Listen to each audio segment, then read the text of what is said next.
ভগবানের কাছে প্রার্থনা করছি আজকে আমি কাদা মেখেছি। কেন তুমি কাদা মাখছো কেন? জানি না।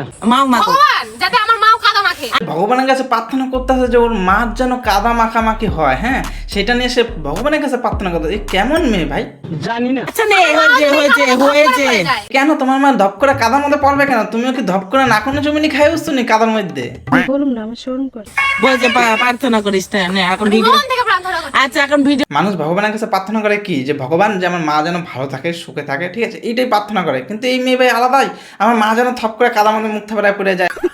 হ্যাঁ এই ভাই কেমন প্রার্থনা ভাই? তোমার নাক দিয়ে কি মাথায় উঠে গেছে কাদা নাকি? হ্যাঁ আচ্ছা ঠিক আছে গায়ে না লাগুক, শরীরে যাতে ব্যথা না লাগে কিন্তু গায়ে কাদাটা লাগে। কাদাটা যা না বোঝো ঠেলা কেমন প্রার্থনা করছে ভগবানের কাছে। ভগবান এখন কোন দিকটা দেখবো? ভগবানের কাছে কইছে নাকি যে মা যদি পড়ে যায় মুখ থুবড়িয়ে কাদার মধ্যে, তার যদি ব্যথা না লাগে শুধু কাদা গায়ে গায়ে লেগে যায়। এ কেমন প্রার্থনা ভাই? এ কেমন তোর মাইয়া? कौन है ये लोग? তুই আমাকে মাকি দিস না। রেডি হ্যাঁ 1 2 3 স্টার্ট। রেডি রুডি কয়ে একদম হট করে লোটর পটর খাইয়ে যেতেছে একদম সেই মাটির মধ্যে। এটা আবার কি জিনিস ভাই? মাথার মধ্যে ঢুকতেছে, মাথায় প্রেশার পড়তেছে, খুব প্রেশার পড়তেছে, কিছু বুঝতেছি না। क्या?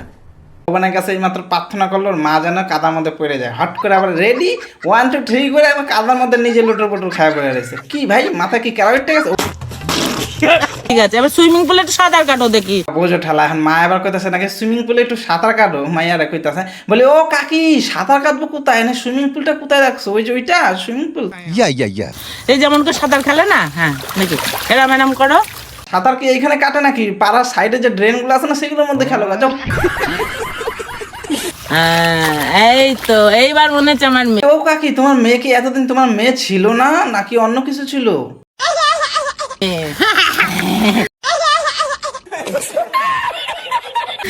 মজা লাগছে। মজা লাগছে আমি জানি তো তোর মজা লাগবে। কি মজা পাইছে সুইমিং পুলে নাইমা জিপ টিপ বাই করে মজা লাগছে। আবার মাটা বলছে আমি জানি তো মজা লাগবে তো।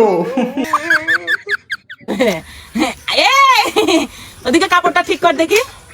আরে কাপড় ঠিক করে কি হবে? মজা লাগছে না? মজা লাগলে কি আবার কাপড় ঠিক করতে হয় নাকি? কাপড়টা ঠিক কর না দেখ। ঠিকই আছে, হাঁটু পর্যন্ত আছে। হ্যাঁ আর একটু হ্যাঁ নিচে নাম। হ্যাঁ ওই দেখো দেখছো আবার বলছে যে কি কাপড় তো ঠিকই আছে, হাঁটুর নিচেটা আছে। দেখছো কি ভিউজের কি জ্বালা গাইস, বুঝতে পারতেছো? না আচ্ছা এবার তো সাঁতার খেলা করো তো শোনা দেখি। মা কি সুন্দর বলে দিচ্ছে যে এবার একটু সাঁতার খেলা খেলো তো শোনা, একটু মা দেখি কি সুন্দর। ভাই এরকম ফ্যামিলি যদি থাকে সে তো ভাই সব কিছু করতে রাজি। আর ভাই ভিউজের কি জ্বালা দেখছো? ভিউজের জ্বালার ঠেলায় সে নর্দমা পর্যন্ত নেমে যেতে পারে মানুষ। হ্যাঁ সঠিক বলেছেন। দেখি এই ছোটবেলার মতন একটু খেলা করো। বলছে ছোটবেলার মতন একটু সাঁতার কাটো। বলছে ও কাকি তুমি ছোটবেলায় সাঁতার শিখাও নাই মাইয়া রে, এখন বড় ইয়ার নর্দমার মধ্যে আইসো সাঁতার শিখাইতে।